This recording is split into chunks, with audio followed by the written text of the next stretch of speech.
All right, we are back. Welcome back. It's a pleasure to have you with us as we sift through the card another week as we get deeper into the season.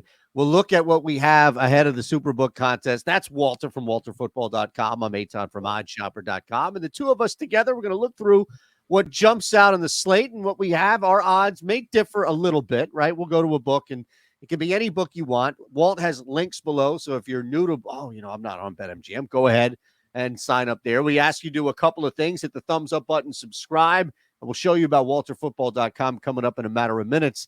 How are you, my friend? Good. Feeling good about the slate, and we went 3-2 last week, so not too bad. And I feel like we got down to like 8 games at the end, and I know one of them that we crossed out was a winner. So I feel like we did pretty well overall, in addition to the 5 games we ended up choosing. So I'll leave you with this before we begin, and I didn't tell you this ahead of time because we were talking about a bunch of other different things, but I had a parent first late last night where I had to kick in my son's door because he inadvertently locked us out and had one of these plastic circle things that prevents him from opening the door. So I can't imagine I won't be kicking my son's door in again at some point. And it was like, all right, I broke my cherry. First door I kicked down last night, Walt. Oh man, yeah. There's a lot of those. I think my son, my oldest, is like a few months younger than yours. Right. So yeah, there have been a lot for me. We actually took our kids to see Santa yesterday, which was quite the adventure because at Oxford Valley Mall they couldn't figure out how to use the printer, so we're waiting in line for like an hour, even though there are like 2 people ahead of us. And then they finally get it, and my son is like all excited to see Santa. As soon as he sits down on his lap, he like wants to run away. So it's just like an hour for nothing. But yeah, I don't know. I guess it's still the experience. You get to talk about it. Oh man, it's amazing how this is going to work, right? As parents, I don't know how we're going to be able to do it. Thank God for our wives, I guess, and maybe just a kid listening or two. All right, let's jump in. We'll play our first. We'll look at our first game, and then we'll go through WalterFootball.com and show you a couple of great things and see if old Charlie's updated a mock draft or two. I'm sure Charlie Campbell has his eye on 2024. But before we do that, here we are right now, Detroit, Chicago. It's 3.5 as far as what we get it. Also, looking at this, 3.5. So nothing has changed with our line on the Super Contest versus what we have here. And again, we're just using DK for the user interface. There's nothing specific or reason why. Bears defense, we know they get sweat. They've been playing okay. Justin Fields is healthy. It would make sense, Walt, that this line, at least before looking deep into this, is sitting at 3.5. There's a hook here. It does feel a little low based on how bad Chicago has looked at times. It also feels like this is it, right, for Justin Fields. He's probably playing for work elsewhere at this point. Detroit hasn't been really convincing. I didn't jump on this game at all, but I wouldn't hate you if you said Chicago. Well, glad you're not going to hate me. I like Chicago quite a bit in this game. I think there's a lot going for them here. Well, first of all, Detroit's defense has been like pretty poor lately. They started the year well, but they've had so many injuries in the secondary. They're like playing guys out of place. So Chicago should be able to throw all over Detroit. And they did that in the first matchup. They almost won. Like they were ahead like most of the game in Detroit. And now this is in Chicago where, Jared Goff plays worse outdoors. And, the weather is not going to be as bad as we thought earlier in the week, but it's still going to be like 13 to 15 mile an hour winds, which is like not ideal for Goff.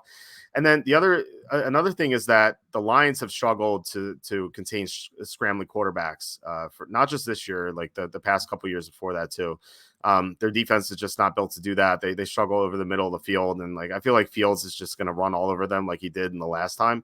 So like, this is not a DFS show. I love Justin Fields at DFS. Like I love everything with Chicago this week. I think there's a good chance to win outright. Detroit's a little overrated here. I mean, like they beat the Saints last week, but as we know, the NFC South teams are terrible. And like any win over them is just almost misleading. The week before that, they were getting blown out against the Packers at home. The week before that, they were, like I said before, they were losing to the Bears the entire time. Like just feels like this. I think this line's too high. I think the Bears should be maybe not favored, but close to pick them. And then we get the 3 here. So with the 3.5. So yeah, Chicago is definitely going to be my card. Chicago's 1-10 ATS last 11 division home games. But you know what? Yeah, and that's the only thing that gave me pause. But then I'm looking at that's the one trend. That's why I led with that, because everything else you look at here would favor Chicago Mhm. from a trend, from a number standpoint. And what you laid out, I'm loving it. I didn't want to be the first to jump into the deep end. Not that like I'm going back and revising history. I told you I didn't want to jump in this game initially, but I was waiting to see where you went with this, because clearly laying 3.5, as you've mentioned on this show plenty of times, there needs to be a distinct, serious reason why you would approach a game with that hook intact. Taking the Bears at 3.5 seems like it's going to stay on this card. So absolutely. I love that. Yeah, 17% of NFL games land on three. So, yeah, it makes sense to get the 3.5. And with that trend, the 1 in 10 trend, like how many games were against Aaron Rodgers, how many games were Right. against the Vikings with Kirk Cousins? I think that the Bears are better now. Their defense has improved with Montez Sweat, and their defense is actually ranked in the top 10 of EPA, which is like pretty impressive. Yeah, that enough is, I think, alone to carry, especially when you're looking at a game that at least is looking, we are so close. WalterFootball.com. We tell you about this all the time, multiple times over. Walt is doing fantastic work. He's not alone, of course. Charlie Campbell is just destroying the NFL draft, but you guys are doing a lot on top of this, right down to, the best promos out there. You're making people some money. You've got picks, DFS, everything across the board you guys are handling here. Yeah, Charlie's the brains behind the operation here. He, at least with the NFL draft, he's the most accurate mock drafter on the internet for the past decade. It's like something we track, and it just like you see it in the results with our draft props. We've only missed one draft prop in the past 2 years. In fact, I think Charlie won so much money on Bovada, they've like refused to pay him out. So and like so The he person so to if you follow. Right. If you follow him on Twitter /X, whatever you want to call it, like it'll be like every few days, so he'll bash Bovada for not paying him out. But it's pretty remarkable. So that's something we'll have in April, the week of the draft, like not before, because like that's the week of the draft is when we get most of our info. But leading up to that, we're gonna have updated mock drafts from both me and Charlie, and just Charlie updated his mock draft today, so you can check that out. And we have 2025 NFL mock drafts too, if you want to look ahead. Love that, man. And there you go. Caleb is sitting right there at the top. All right, let's keep it moving here. Rams, Ravens, right? And I think 7.5 again. It makes sense. LA has to come across. Although I would be interested in the Rams in this game. As much as I love the Ravens and what they've been able to do, and as efficient as they are, I feel like the Rams are probably, not definitively, but probably going to be undervalued, even with a healthy Matthew Stafford. And that's where I think there's a difference between the Rams and where they are from, maybe you could argue Green Bay, from where they are with a record standpoint to kind of where other teams that are like so to bad are. So I'd be interested in the Rams. I don't have a solid case for them, meaning like if you don't, we could keep it moving, or maybe on the other side of the Ravens. But I am at least one eyebrow up intrigued. Yeah, me too. So in the contest, it's 7, not 7.5. Oh, That's right. not Sorry about that. So that's not a deal breaker though, because I still like the Rams enough to consider them for the contest, even though we're getting a bad number. And if you're not in the top 5% of the standings, then it kind of makes sense to go a little more contrarian, because the top guys are probably not going to take the 7, because there's 7.5s out there. So yeah, I like the Rams. I think they're undervalued, like you said. Matthew Stafford was banged up for a while, and now he's healthy. Kyron Williams is back. Yep. Just having him on the team just makes him so much different. The defense, I think, is playing better than people expect. And then on the Ravens, their top weapon, Mark Andrews, is out, and that matters so much for this matchup, because the way you beat the Rams defense is via tight ends. Like, remember the game Dallas Goedert had against the Rams? Like, they're just so bad against tight ends, and the Ravens don't have the personnel to take advantage of that. Like maybe Isaiah Likely has a decent game, but he's not Mark Andrews. So I think the Ravens' big advantage is out. And so, I think the Rams cover here, and Lamar Jackson has just not been that great as a home favorite overall, as like a favorite of 3 or more. I believe he's is a pretty bad record. Pulling it up here, he's 9-18 against the spread as a home favorite of 3.5 or more, not counting week 1, because John Harbaugh has great advantage week 1. But so if you take that out, 9-18 against the spread. Love it. Let's put the Rams in there too. Again, we'll get it at 7. That might be a deal breaker as far as if we find something else. It's just not enough to keep them off the maybe card. Look, Houston, I feel like is going to win this football game. I don't necessarily know if I want to mention or if I want to take a shot, I should say, with that hook there. I get it. Zach Wilson starting. Zach Wilson was bad enough to be benched for Tim Boyle. This Jets team is just a weird team, especially defensively, where they have been really good at times. I know they've struggled against the run at times, but I don't know. This was a stay away for me where I wasn't passionate about a play. Me too. I'm not touching this game. It feels like one Okay. of those games where the Jets could win.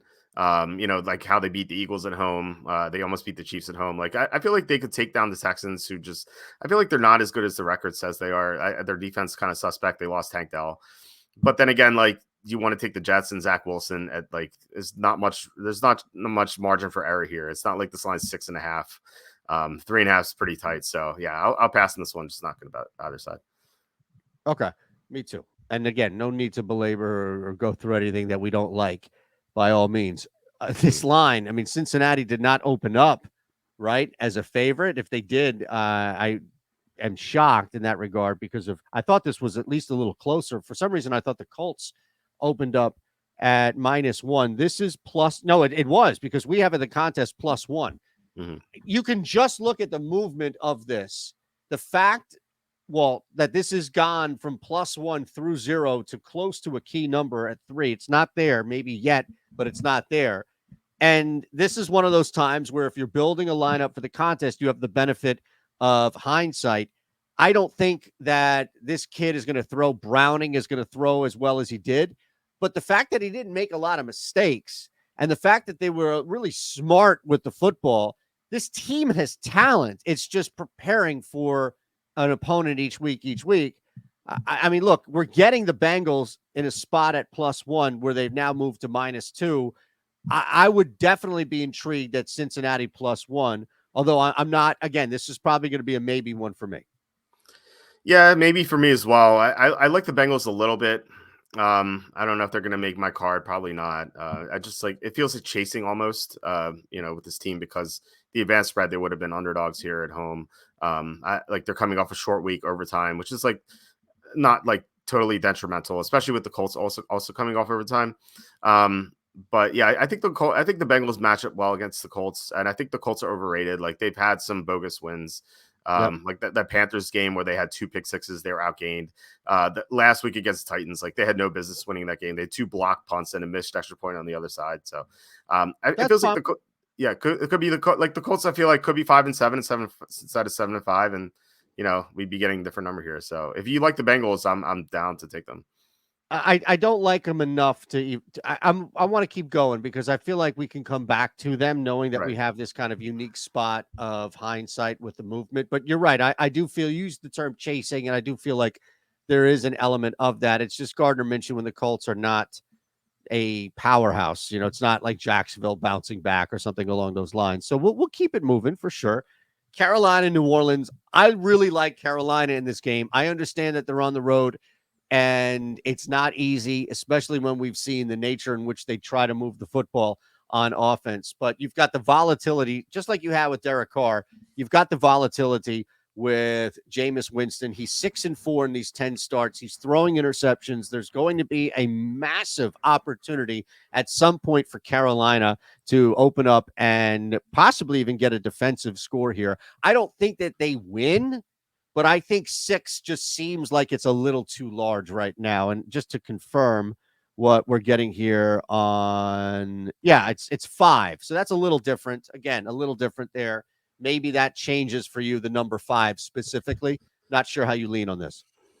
Yeah, taking +5 is tougher. I mean, 6 is the third most likely result of any NFL game. This game reminds me of Panthers at Titans from a few weeks ago, where it looked like the Panthers were the right side, getting more than 3, but then the Titans ended up covering just because like they matched up so well against Carolina, and like you could say like almost every team does, but like the Saints run the ball pretty well with Kamara, and I don't know if Taysom Hill is going to play, but at least Kamara is there. And Carolina is so bad against the run. It feels like the Saints should be able to dominate on the ground, and then you're asking Bryce Young to get a maybe another backdoor cover. Like, it was pretty lucky that the Panthers covered last week. Like, even like against a Tampa team that's worse than the Saints. So Even with Winston, I mean, that's the concern that I have here with. Well, I guess it would be a stay away from me. You're not laying.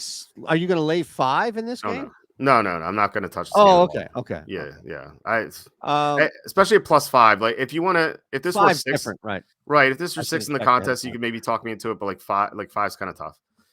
No, I get it. That's a big difference for sure. Bucks, Falcons. Atlanta is laying the 2 at home here. Boy, this is just a really rough one when you look at these two squads. Mayfield, I was looking at this. Mayfield's passer rating is like 91 over the last few starts. He's definitely, the offense, you can say at least, has some click potential here. But I don't know. Unless you have a really strong angle with one of these two teams, this is a junk division with two really volatile teams that I don't feel like we have to bet. Feels like the Falcons are going to win this one by 1. Then you just be mad that you took them the minus field 2. Goal. Right. Like a game-winning field goal. Yes. Yeah, it'd be 17-16, and then you're going to be mad that you didn't take the money line. That's just what they've done all year. I have no interest in either team. We can just move on. That's great. And trust me, I'm there with you by all means. Jaguars are getting 3 in the contest. They're laying 3, Cleveland at home. And I'm actually really torn here. Okay, because I don't know. I initially last week before the injury went down, I just had a little fun with a 3-leg teaser and put the Eagles, who we'll talk about, the Ravens, who we talked about, brought them down, put the Eagles up, and the Browns were at 3, and I brought them up to 10 because clearly the Trevor Lawrence injury had not happened at the time. I love Cleveland at home normally, even with the quarterback issues and situations that we've seen, what have you, because of Jim Schwartz, the splits at home defensively, and just how tough they are on both sides of the football when they're running the ball and just playing that Jim Schwartz style at home. However, this is the typical rally around the backup with a week to prepare. And much like we saw with Cincinnati, Walt, the Jaguars, granted, they are down Christian Kirk, but the Jaguars have some talent. This is not a shitty team that is now moving to a backup, and here you are throwing to whatever that shitty team, Carolina, right? Like a backup forcing the football to Adam Thielen. So I'm really torn here, and I know 3 is the number, but we don't get a break really either way with it landing flat on 3. I mean, if you're concerned about that, think about Jake Browning's first start against the Steelers. Like, he really struggled there. And I think the difference there is, like, I love the rally around the backup quarterback with a good team angle. Like, that's one of my favorite angles. But you don't, like, it's not a good idea to take that if they're playing against an elite defense. Like, backup quarterbacks against elite defenses. Yep. Right. Yeah, no matter what, they tend to struggle. We saw that with Jake Browning against the Steelers. And I think that CJ Beathard, if he, against the Browns, especially at home, I feel like he's in for a lot of trouble. And Jacksonville's defense is so bad too. Like, they're 30th in defensive EPA. Feels like the Browns should be able to move the ball pretty well, kind of like Jake Browning did. Like, you can see, I can see Joe Flacco just having a big game, or if it's Dorian Thompson-Robinson, same thing. Cleveland just a better team right now, especially with the injuries for Jacksonville. All right, we'll keep Cleveland on there, right, at -3. And this is one of my favorite ones. Again, shout out to, did you get it at +3 on that look ahead before that in Lawrence injury? I wish I did. I love the +3. I was like, I just assumed that we're going to get it. And then when he went down, I'm like, that's gone. So that flipped. I know. And of course, stupid me, like I put it in a 3-leg teaser and like, watch the Ravens get upset. We have the Rams covering that number, right? So something is going to work against me, and the Browns going to win outright. So at +10 at least. So -3, we love Cleveland. You get that there. Look, two things. Okay, I'm not going to push the button. I'm not going to hit the button or click the button quite yet, Walt. All right, and let's go back and just show what we've been talking about, at least with WalterFootball.com and everything happening here as far as the site. This is more Charlie Daniels. Campbell, sorry, Charlie Daniels. Jeez. Charlie Campbell's, although I'm sure he's been called worse. Mock draft, WalterFootball.com. You see, there's a ton. And I'll just talk through this here, right? Because you and I saw this. I was actually at that game. You talk about a wasted ticket of all, right? First and only game I'll go to this year. So I was at the game in which the Philadelphia Eagles were just dismantled, absolutely hammered by the San Francisco 49ers. So what we have here, Seattle, which clearly has been struggling, although we've talked about injury and how much that's weighed in on their struggles.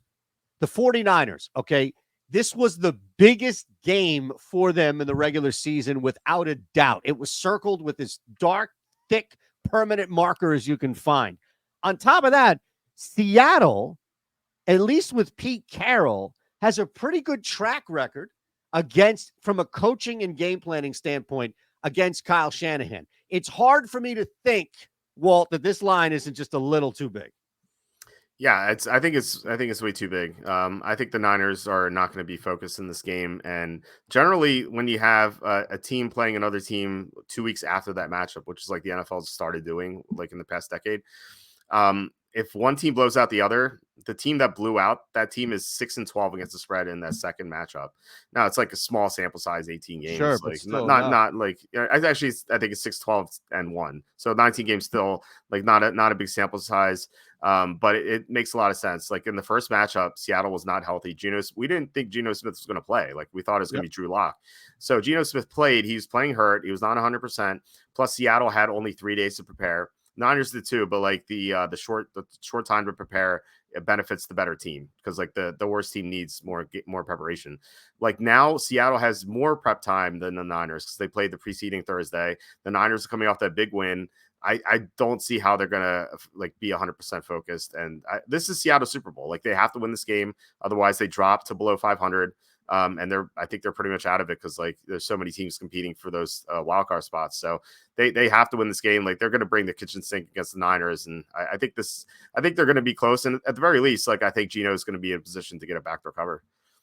Yeah, I love that. I absolutely do, especially because there's no reason for San Francisco to keep their foot on the gas following what they did last week.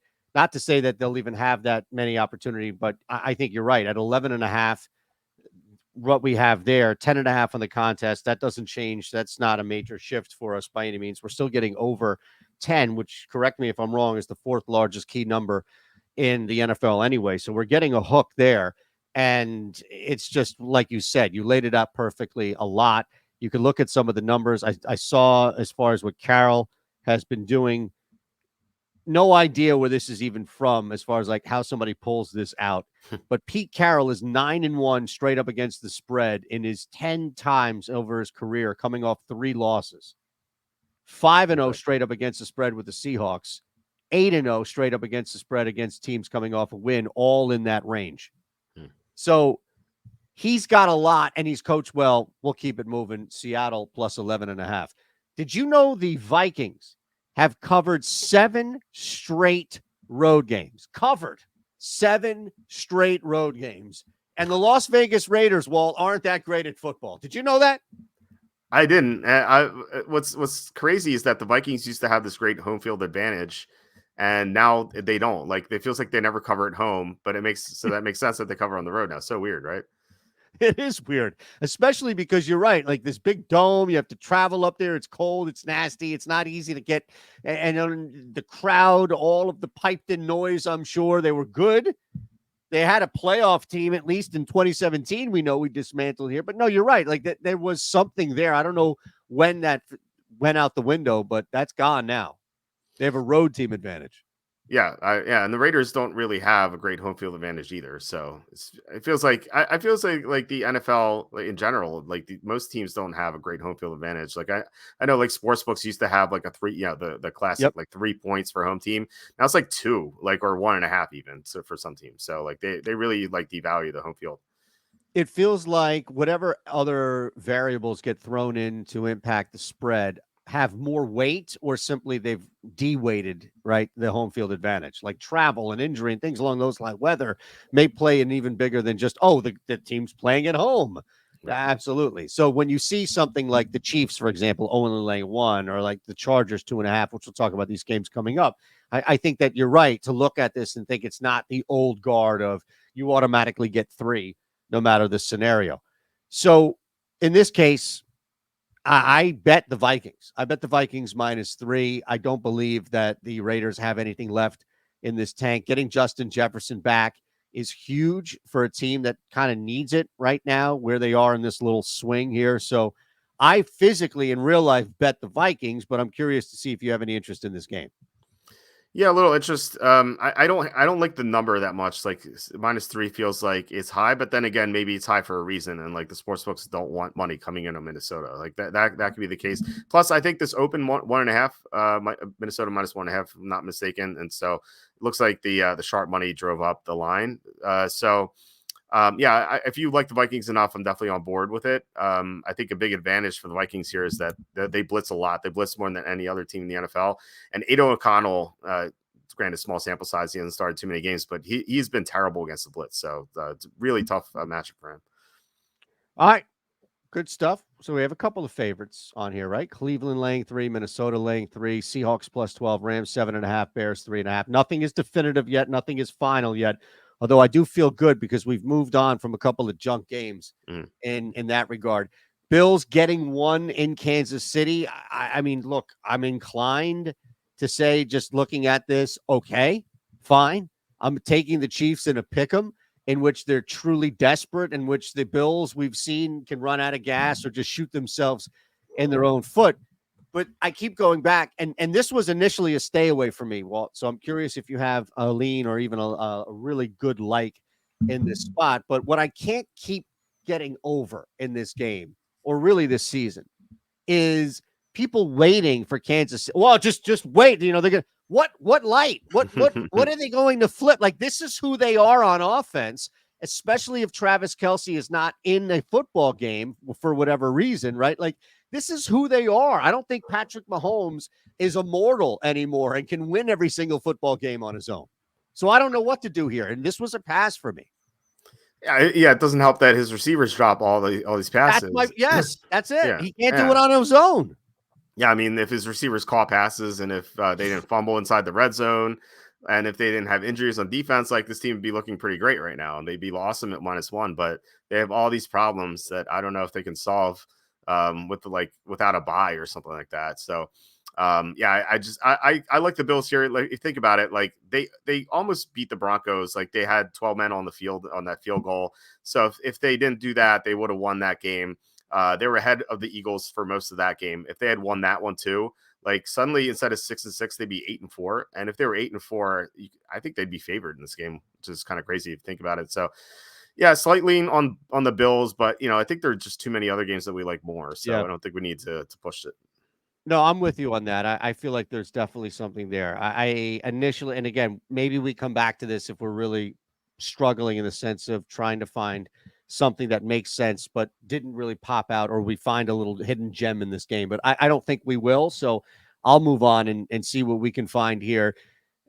Denver, the Chargers. I mean, look, all I want to do is bet the Chargers because, like we've talked about with Denver, and I just didn't believe in them once again. I know that was a tough one with Houston, but I don't believe in Denver. But my God, I can't.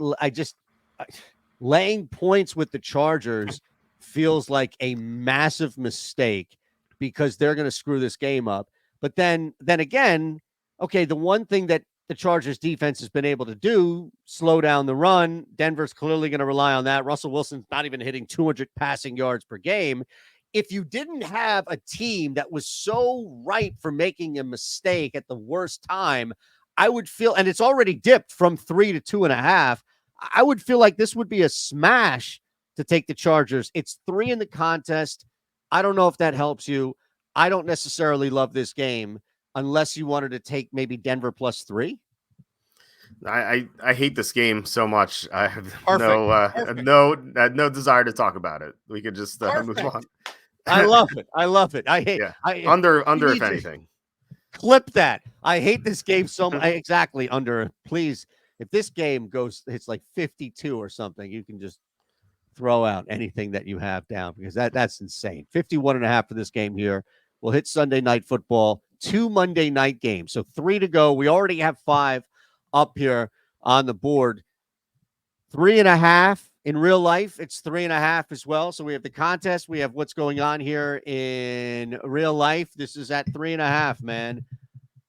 To be honest with you, my brother, my friend, I am probably going to sound like a homer and all that, but I think there is something to the humiliation. The Eagles were embarrassed. They weren't shut out. It wasn't 42-0, but the Eagles were humiliated at home by a circle game, by a revenge game, by a team that was talking all that shit leading up to that game. And Deebo Samuel backed every single thing that he said leading up to it. So from a narrative to like conversation thing that we talk about here, the Eagles, I think, fit the bill, which is, okay, they bounce back from an embarrassing loss. And to be fair, they're 14-1 last 15 straight up against teams with a winning record. So the means clearly are out the window, and the end justifies however they get there. But, shout out to you, because I find this out on like Tuesday every week from you on the text chain. The Eagles are so freaking bad defensively, especially defensively EPA, especially against the pass. Dak Prescott is basically the MVP right now in the NFL. I want to take the Eagles plus 3.5, Walt. I think, yeah, I'm on the Eagles at 3.5, but I don't know if I can quite get there because like the matchup is just so bad. Like Dallas, which is better at home, they've had more time off, like because they played the preceding Thursday. They've had this game circled as well. So I think they're going to have a better game plan here than the Eagles. But I do like the angle of a great team coming off an embarrassing loss. It's something I usually take, and that's why I'm going with the 3.5. I may bet the Eagles for a small amount, but in the contest where you need to take 5, I don't know if I can get there. Yeah. Okay. I'm with you. Titans, Dolphins, 13. So we'll keep the Eagles, Cowboys off this. Titans, Dolphins, 13. What do you think? My goodness, man. This is a large number, but I'll give you a little bit of an analogy here. Tyreek Hill, the motivation right now for Tyreek Hill to be the 2,000-yard receiver and the Dolphins to kind of get back to that. This is as close to, I think, as like style points in college that you'll find. The Titans, I get it. Dog, Mike Vrabel. This is, although they're on the road, not home dogs. Part of me would not hate laying even 13, knowing that we're below 14, which is what the third best key number. I wouldn't hate that. I just don't know if I'm rushing to the window to lay 13. Actually, yeah, I love the Dolphins. I don't see how this game's going to be close. This reminds me of last week's game with Miami, Washington. It's the same matchup. Like, you have yes, that's a good one. Yeah, Washington good against the run. Titans good against the run. Washington diminished pass rush because they traded away Chase Young, Montez Sweat. Titans diminished pass rush because they lost Jeffrey Simmons to injury. Washington secondary abysmal. Titans secondary abysmal, especially to outside receivers. That's where Tyreek Hill and Jalen Waddle play. Miami's defense has been so good lately. They're actually number 1 in defensive EPA, which is kind of crazy. So I had to take out the Tim Boyle game and like get them down to 7th, just because like it didn't seem natural for them to have the top defense in the NFL. They got like Jalen Ramsey back and stuff like that. But I think this line's way too short. I think this should be way north of 14. And if you're uncomfortable betting large favorites, know this, that since the lockout in 2010, double-digit favorites at home are 181 and 135 against the spread. That's 57.3%. Wow. I'm not uncomfortable laying 13 against Will Levis and this shit Titans team, just so you know. I just wasn't racing as like the first one, but that's what I love about this. What we do is looking at this and I'm thinking, the Dolphins minus 13 makes sense. Maybe it's the 5th, maybe it's the 6th, 7th type play. There's a lean here. And then you come in with a smash angle and it's like, all right, so let's load it up here. Last but not least, look, I love the Packers. They've made me some good money over this little stretch here, but I think the Giants at plus 6.5 makes sense. I don't have a super slam here for you outside of just what the Giants have been able to do against, with this number. And again, just to make sure that where we are, same line on, 6.5. That hasn't changed. I think there's some value with the Giants at 6.5, knowing that they're probably looked at as like a super smash. I wouldn't be surprised if this closes at 7 once we get to kick. Yeah, I guess we're at opposite sides here. I like the Packers. I think that people have kind of forgotten how bad the Giants are, and this is reflected in the spread because they beat Washington and they beat New England, and those are 2 of the worst teams in the NFL. And now they're playing a team that's top 10 in net EPA. The Packers have been so good lately. I think this is just like a big step up in competition, especially if the Packers get Jair Alexander and Aaron Jones back from injury. Like they're just going to be even better. Eric Stokes is coming back, one of the starting cornerbacks. He's practicing fully, so I expect him to play. So this Packers team just keeps getting better. Last week they beat the Chiefs. The week before that they stomped all over the Lions. Before that they beat the Chargers. They've gotten so hot, and like they're 6-6 right now, but they had so many close losses earlier in the year. Like that Atlanta game week 2, they're up 12. They lost by 1 against the Raiders. They're driving. They lost on the last drive. Same thing with the Broncos game. Like if they had won 2 of those games, they'd be 8-4 right now, and I think this line would be above 6.5. I just think the Giants are just way too outclassed here. Like people forget that before those games against those 2 bad teams, they lost 49-17 against Dallas. Before that, they lost 30-6 against the Raiders. Like this team just sucks. I want to bet against them if I can. Tommy DeVito, first undrafted quarterback to have back-to-back QB ratings of 100 or more in a rookie season. And he's only one of 2, if you even count Gardner Minshew as a backup right now, with a winning record, which doesn't count except for betting. Yeah, I mean, well, if he played against Washington, New England every week, yeah, he'd be the best quarterback of all time. doesn't get to do that though. It's the NFL. You know something. Look, give me this: either the Giants cover or that game goes under. All right, one of the 2 contrarian things is going to happen on that primetime event at 36.5 points. It's not going to be 2 heavy favorite public bets that are going to hit on that game. Yeah, I can see like Packers 27-3 or something. Yeah, that makes sense. I bet the Giants. So do you want to just leave them off?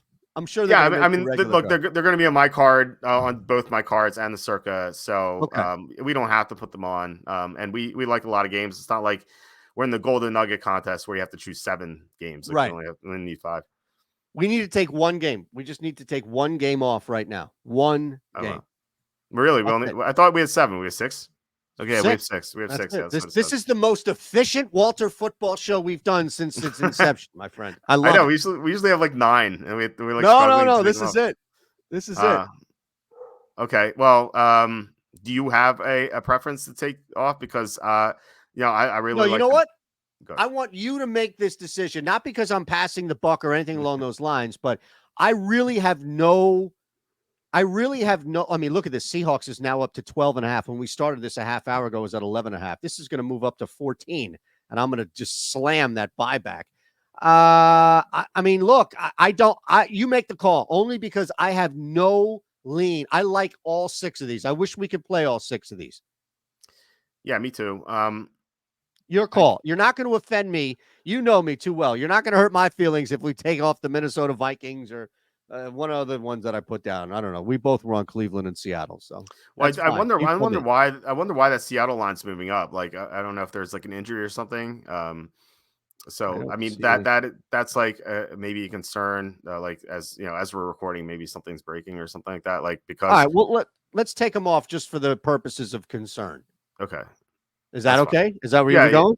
Yeah, I think that makes sense. Yeah. Okay. Because like, what if we can always choose to change our contest card before Saturday evening, but like for the purposes of this video, like you were watching, like if something happens in like if something breaks in the next hour or so, then like it kind of looks dumb to take Seattle here. So let's just take them off.